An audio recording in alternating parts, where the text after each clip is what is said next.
કરતાઓના આ સ્નેહ મિલન સમારંભમાં આપણા ગુજરાતના પ્રભારી એવા ગોપાલરાયજી, સહપ્રભારી એવા દુર્ગેશભાઈ પાઠકજી અને સહપ્રભારી એવા ગુલાબસિંહ યાદવજી અને આપણા સૌના લાડીલા પ્રદેશ પ્રમુખ એવા ઈસુદાનજી સાથે જેમણે આ વિસાવદરમાં જેમનું નામ ચૂંટણી જાહેર થાય એના પહેલાં જાહેર થયું છે એવા આપણા સૌના માર્ગદર્શક, આપણા સૌના લોક લાડીલા અને આપણા સૌના હુકમના એકા એવા ગોપાલભાઈ અને તમામ મંચસ્થ આગેવાનો સાથે ગુજરાતના દરેક જિલ્લા તાલુકામાંથી પધારેલા તમામ સાથી કાર્યકરો સૌનો હું હૃદયપૂર્વક આવકારું છું.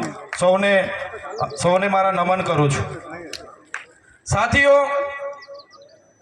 આજે આ વિસાવદરમાં આપણે ભેગા થયા છે ત્યારે અમે હેમંતભાઈ હોય, આપણા 4 ધારાસભ્ય અમે વિધાનસભામાં હોય, ખેડૂતના પ્રશ્નો હોય, વિદ્યાર્થીઓના પ્રશ્નો હોય, મહિલાના પ્રશ્નો હોય, દલિતની વાત હોય, આદિવાસીઓની વાત હોય, માઇનોરિટીની વાત હોય કે કોઈ પણ પીડિત સમાજની વાત હોય, ત્યારે અમે વિધાનસભામાં જે તાકાતથી રજૂઆત કરીએ છીએ ત્યારે વિસાવદરની જનતાને વિનંતી કરવા માટે આવ્યા છે કે એકવાર ગોપાલભાઈને આપણી બધાની મહેનતથી વિધાનસભામાં પહોંચાડી દો. અમે ભાજપના તાનાશાહી સામે પહોંચી વળવા માટે તૈયાર છે. એમના ભય ભ્રમ ભ્રષ્ટાચારની જે રાજનીતિ છે, આજે આખા ગુજરાતમાં પોલીસના ઉપયોગ કરીને જે દબાવવાની વાત ચાલે છે,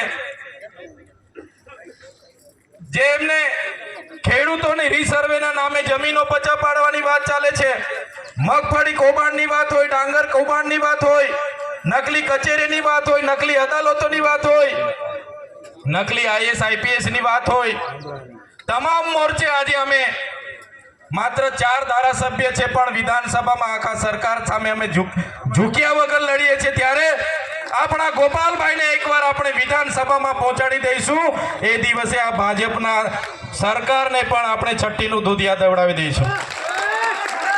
આ મંચ પરથી રાજુભાઈએ કીધું કે પોલીસ આપણા કાર્યકર પર દમન કરે છે, ખોટી FIR કરે છે, દબાવવાની વાત કરે છે, પણ આ મંચ પરથી હું તમને કેમ છું, અમે પણ વિસાવદરમાં મહિનોથી રોકાવાના છે. આપણા એક પણ કાર્યકરને કોઈ હાથ લગાડ્યો છે તે દિવસે પ્રશાસન એમના નેતાઓને પણ છઠ્ઠીનું યાદ અવડાવી દે છે. કોઈ ડરવાની જરૂર નથી. આ એમનો સાયકોલોજી ડર છે એને કાઢવાની જરૂર છે. સાથીઓ, શરૂઆત થઈ ગઈ છે. દિલ્હીની ટીમ આપણી વચ્ચે આવી ગઈ છે. માન્ય કેજરીવાલજી પોતે નિરીક્ષણ કરે છે, પલ પલનો રિપોર્ટ લે છે. તો પહેલો ટાર્ગેટ આપણે વિસાવદર જીતવાનો છે. તૈયાર છો બધા? તૈયાર છો બધા? પહેલો ટાર્ગેટ આપણે વિસાવદર જીતવાનો છે. બીજો ધ્યેય આવનારી તાલુકા જિલ્લા પંચાયતો જીતવાની છે. અને ત્રીજો ટાર્ગેટ આપણામાંથી તમામ યુવા લીડરો, તમામ લીડરો આવનારી 182 વિધાનસભા આપણે લડવાની છે અને ગુજરાતની આપણે સરકાર બનાવવાની છે. આમ આદમીની સરકાર બનાવવાની છે. એની શરૂઆત આજે વિસાવદરથી થયેલી છે. ત્યારે આપણા હજળબમ, આપણા લોક લાડીલા, આપણા બધાના મિત્ર, આપણા વડીલ અને માર્ગદર્શક ગોપાલભાઈ ઇટાલિયા માટે રાત દિવસ આપણે કરવા પડશે. તો બધાએ તૈયાર થઈ જવાનું છે. ગોપાલભાઈને વિધાનસભામાં લઈ જવાના છે. અમારે મોકલીશું ને બધા? ગોપાલભાઈને વિધાનસભામાં મોકલવાના છે અને એના માટે તન મન ધનથી બધાએ સહકાર આપવાનો છે. વધારે વાત હું નથી કરતો. જ્યારે પ્રદેશના પ્રભારી અહીંયા ઉપસ્થિત હોય, બસ આ જ વિનંતી કરવા માટે આવ્યા છે.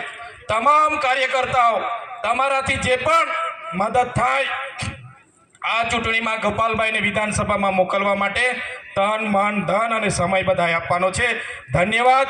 તમામ ગુજરાતના કાર્યકર્તાઓ, મંચસ્થ તમામ આગેવાનો, સૌ પોતાના કિંમતી સમય આપીને અહીંયા ઉપસ્થિત થયા છો. સૌને મારા હૃદયથી નમન કરું છું. સૌનો આભાર માનું છું. ધન્યવાદ.